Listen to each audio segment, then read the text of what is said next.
Shalom guys, perkenalkan nama saya Apriani Delvita Legrans. Saya adalah salah satu mahasiswa teologi di Sekolah Tinggi Teologi Indonesia bagian Timur Makassar. Pada saat ini, saya akan membagikan video pembelajaran yang berisi tentang materi dari salah satu mata kuliah yang saya tawar pada semester 3 ini, yaitu Administrasi Gereja Baru. Pada dimensi yang pertama, yaitu dimensi Alkitab, Teologi, dan Doktrin. Nah, teman-teman, berbicara mengenai administrasi gereja baru, ini adalah sebuah praktik pengelolaan gereja yang didasarkan pada nilai dan prinsip yang ada pada Alkitab.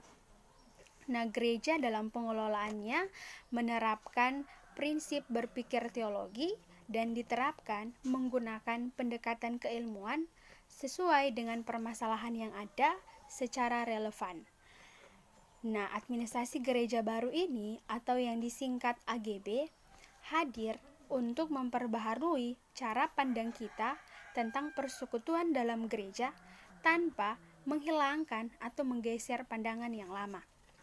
Nah, banyak pandangan yang menganggap bahwa ketika kita datang beribadah, itulah bentuk persekutuan tanpa adanya makna yang didapatkan. Oleh karena itu, administrasi gereja baru mau mengubah cara pandang dan pola pikir kita tentang gereja sebagai persekutuan umat percaya dari pengelolaan yang lama menuju kepada pengelolaan yang baru. Tentunya dalam proses pembaharuan ini tidak semudah ketika kita membalikan telapak tangan kita. Namun, sebagai umat yang percaya, kita mempunyai Allah yang sanggup untuk membantu dan menolong kita agar kita bisa menjadi agen pembaharu dalam gereja, agar gereja pun dapat bertumbuh dan berkembang dari administrasi gereja yang lama menuju kepada administrasi gereja yang baru. Nah, administrasi gereja baru ini hadir dalam gereja untuk memberi pemahaman yang lebih benar akan panggilan tugas pelayanan di gereja dengan cara berpikir yang didasarkan pada Alkitab sebagai sumber utama sesuai dengan konteks yang ada di dalam Alkitab. Nah, tentunya masing-masing gereja mempunyai cara kepemimpinan yang berbeda-beda. Seorang pemimpin yang baik pasti bisa membawa gereja serta seluruh anggota gereja pada pemahaman yang benar tentang arti persekutuan gereja. Maka, pemimpin yang mengerti dan memahami prinsip Alkitab akan membawa pembaharuan dalam gereja menuju kepada administrasi gereja baru, sehingga membuka pandangan jemaat akan pengelolaan gereja yang diatur sedemikian rapi dan teratur serta sistematis dalam aras pelayanan di gereja. Nah, administrasi gereja baru disusun berdasarkan pemahaman Alkitab dan berorientasi pada prinsip iman Kristen. Belajar administrasi gereja baru, kita akan mengenal pada dimensi yang pertama ini, yaitu Alkitab, Teologi, dan Doktrin. Nah, teologi itu sendiri tidak dapat lepas dari Alkitab yang menjadi dasar kerangka berpikir untuk merumuskan praktik cara pengelolaan gereja yang baik dan benar sesuai prinsip iman Kristen. Nah, administrasi gereja baru itu berpusat pada Yesus dan Roh Kudus yang dilihat dari dimensi Alkitab, Teologi, dan Doktrin.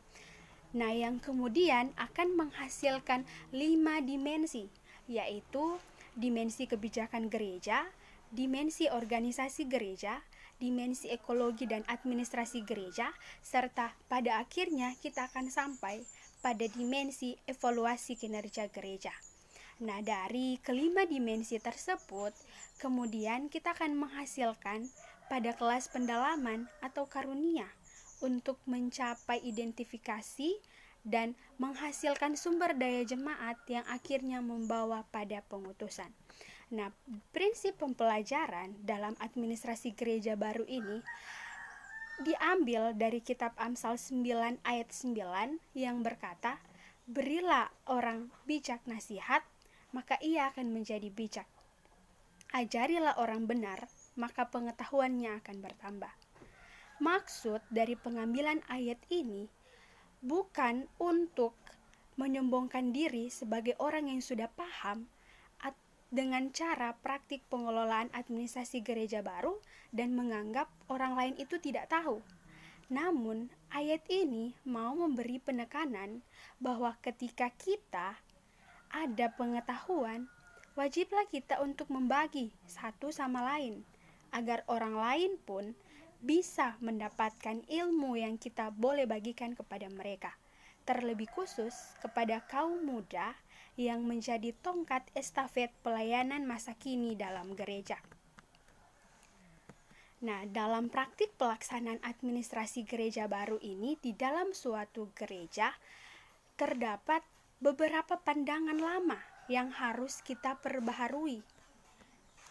Di antaranya yaitu adanya mental Farisi, yaitu tidak mau menerima orang lain selain daripada diri kita sendiri, serta miskinnya pengetahuan kita akan firman Tuhan menjadi hal yang mendasar juga dalam proses pembaharuan ini untuk dapat membawa gereja pada istilah administrasi yang berpusat pada Alkitab sebagai kita kawan sekerja Allah, di mana kita melakukan pekerjaan untuk Allah dan Allah sendiri yang memberikan pertumbuhan, yang oleh Allah dalam firman-Nya dalam 2 Korintus 3 ayat 6 yang berkata, "Aku menanam, Apolos menyiram, tetapi Allah yang memberikan pertumbuhan."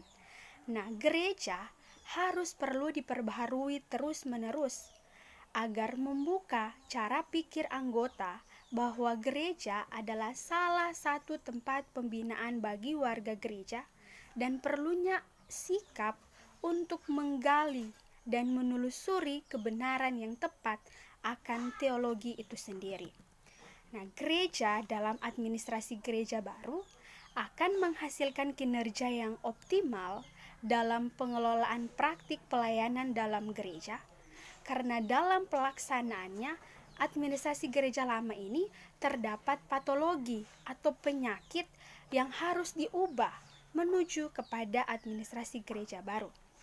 Nah, patologi-patologi itu yaitu adanya diakonia terbuka yang seakan-akan mau menonjolkan diri mampu untuk menolong orang lain. Selanjutnya, menaruh dasar yang lain pada gereja. Adanya krisis pengetahuan akan Allah yang membuat pandangan sendiri tentang gereja.